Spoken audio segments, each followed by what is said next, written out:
A massive blizzard buries your entire neighborhood under 2 feet of snow overnight. Elderly neighbors are trapped in their homes. Families can't get out. Emergency services are overwhelmed. And you're the only one with a plow truck. So you spend an entire freezing day clearing driveways for free just because it's the right thing to do. Then, a week later, a letter shows up from your HOA threatening an $800 fine for helping people. Would you pay it quietly, or would you fight back? Hey, I'm Mike, and that's exactly what happened to me last winter. This is a true story of how one act of kindness turned into a battle against ridiculous rules, and how an entire neighborhood came together to prove that community is stronger than bureaucracy. Hit that play button. Stick around until the end, because the emotional showdown at the HOA meeting will give you chills, and the lesson we all learned about standing up for what's right will stay with you long after the video's over. If you've ever dealt with an overreaching HOA, or you just love stories where good people win, drop a like right now and let's dive in. You're not going to believe how this ends. Oh man, where do I even start with this one? It was the winter of 2025, right around Christmas time, and up here in upstate New York, we thought we knew snow. But this blizzard, it was like Mother Nature decided to dump her entire arsenal on us in one go. I'm Mike Thompson, just a regular 42-year-old dad with a wife named Sarah and 2 kids. Little Emma, who's 8 and obsessed with building forts, and Jake, our teenager of 15, who's more into video games and shoveling. We live in this suburban neighborhood called Willow Creek Estates. The kind of place with matching mailboxes and rules about how high your grass can grow. It's not fancy, but it's home. That morning, I woke up to the sound of wind howling like a freight train outside our window. Sarah was already up, peering out at the backyard, her coffee mug steaming in her hand.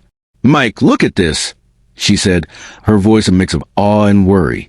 The world outside was a blanket of white, over 2 feet deep, they said on the radio, and it was still coming down in fat, relentless flakes. Cars were buried up to their roofs. The street was invisible under the drifts, and our driveway looked like a ski slope. Power lines sagged under the weight, and I could hear the distant crack of branches snapping in the woods behind our house. The kids were thrilled at first. No school. Snow day.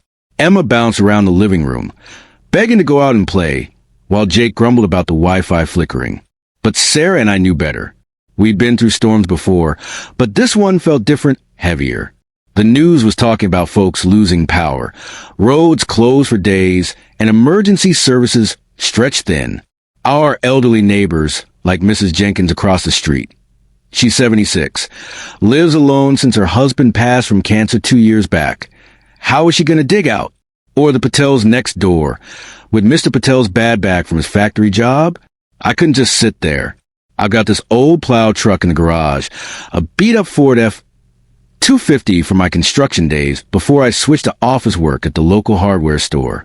It's got a rusty blade on the front, nothing high-tech, but it works.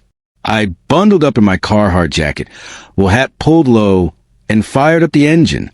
The rumble echoed through the garage as I backed out, the tires crunching over the fresh powder. Sarah poked her head out the door. "Be careful, Mike, and don't overdo it." I waved her off with a grin. "Just helping out, babe. Won't be long." I started with our driveway, pushing the snow into neat piles on the sides. It felt good. The cold air biting my cheeks, the satisfying scrape of plow against the pavement. Then I moved to Mrs. Jenkins. She must have heard me coming because her front door cracked open, and there she was, wrapped in a shawl, her gray hair peeking out. "Mike, is that you?" she called, her voice frail against the wind. I hopped out and gave her a thumbs up. "Yeah, Mrs. J. Figured you could use a hand. No charge, just neighbor stuff." Her eyes lit up, and she nodded gratefully. "Bless you, dear. I don't know what I'd do without folks like you." As I cleared her drive, a sense of purpose washed over me. It wasn't about the money or glory. It was that simple human connection in a world that sometimes feels too isolated. By the time I finished hers, the snow had let up a bit, and I kept going Mr. Patel's place, then the young family down the block with the newborn. Each one thanked me in their own way. A wave, a smile, sometimes a quick chat from the doorway.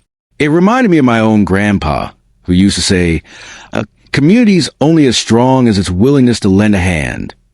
Little did I know, that hand lending was about to stir up a hornet's nest. Word got around faster than a rumor in a small town.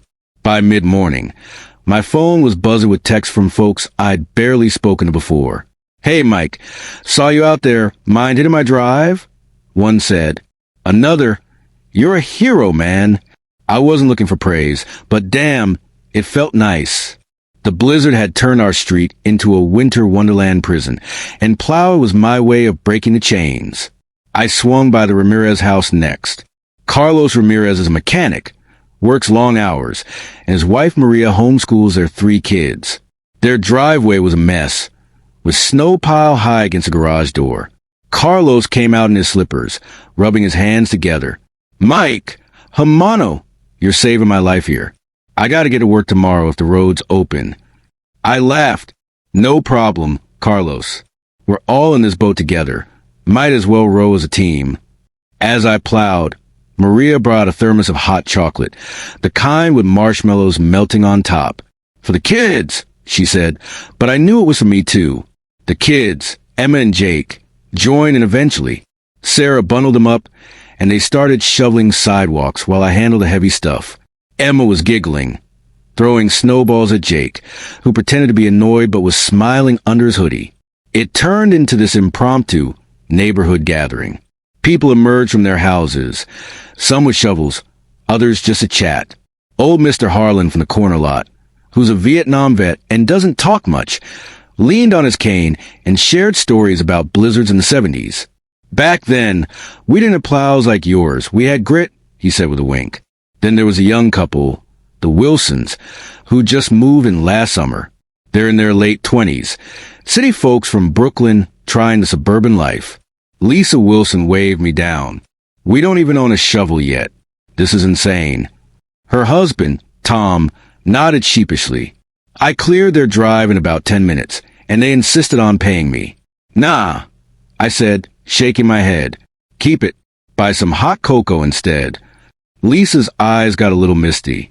"People like you make this place feel like home." By afternoon, I'd done about 15 houses, my arms throbbing from steering the truck, my back aching from hopping in and out. But the exhaustion was the good kind, the kind that comes from doing something meaningful.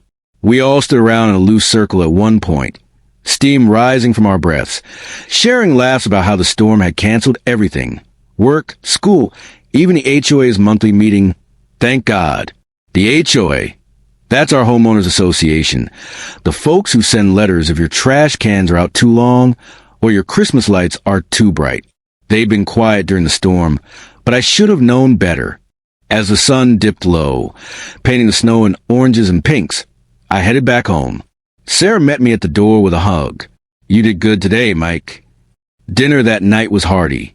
Stew simmering on the stove, the kids recounting their adventures. For a moment, everything felt right. The neighborhood wasn't just a grid of houses anymore. It was alive with stories, with bonds forged in the cold. But storms don't just bring snow. They bring trouble too, and ours was just brewing.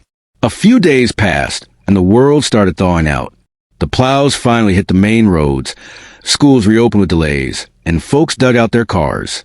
Life was creeping back to normal, or so I thought.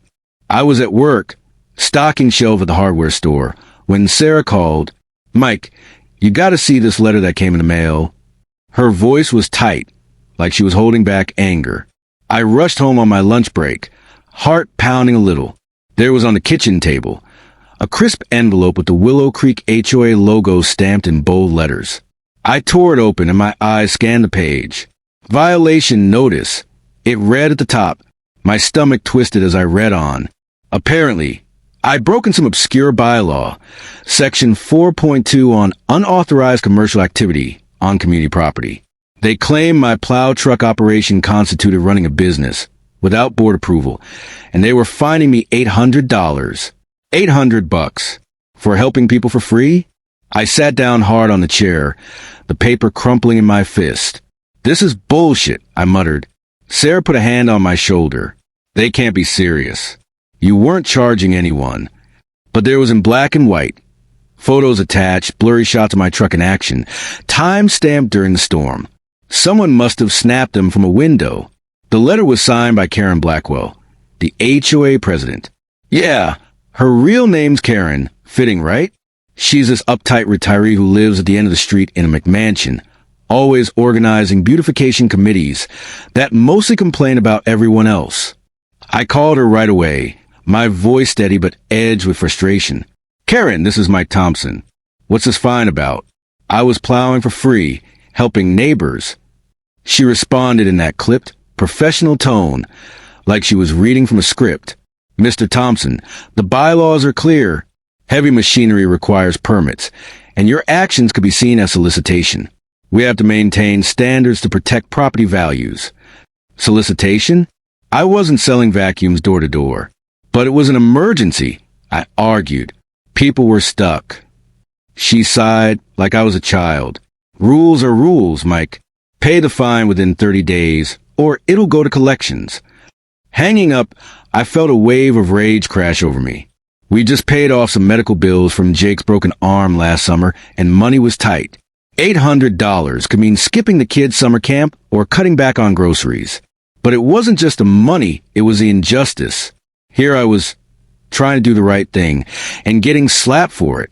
That night, I barely slept, replaying the day in my head. The thanks from Mrs. Jenkins, the hot chocolate from Maria.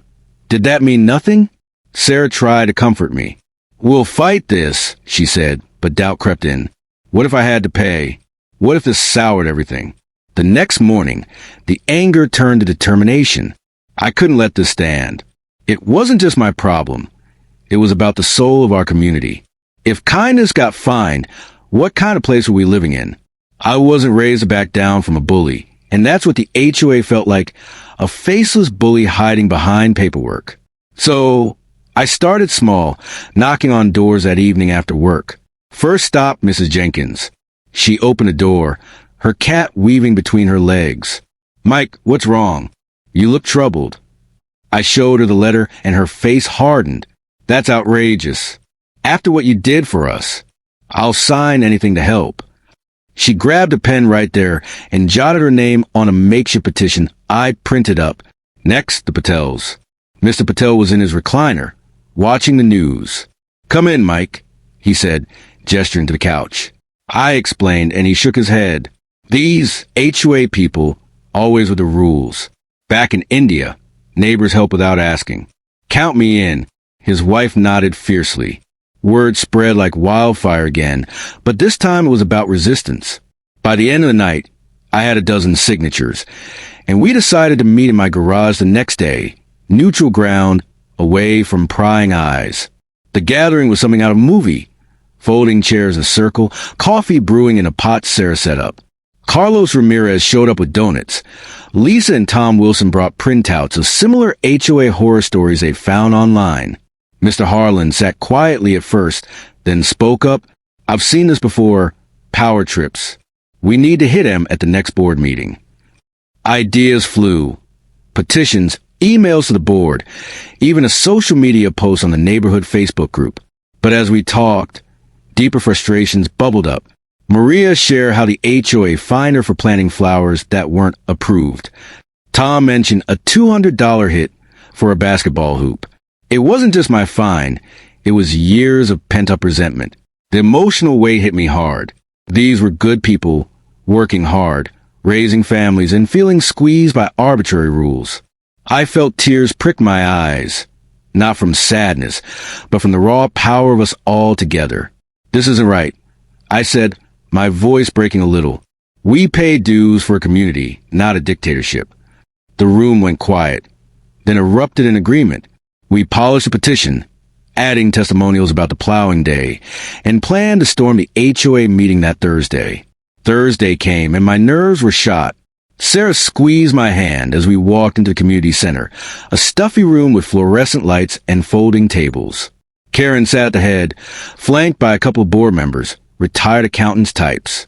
The agenda droned on about landscaping bids, but when public comments opened, I stood.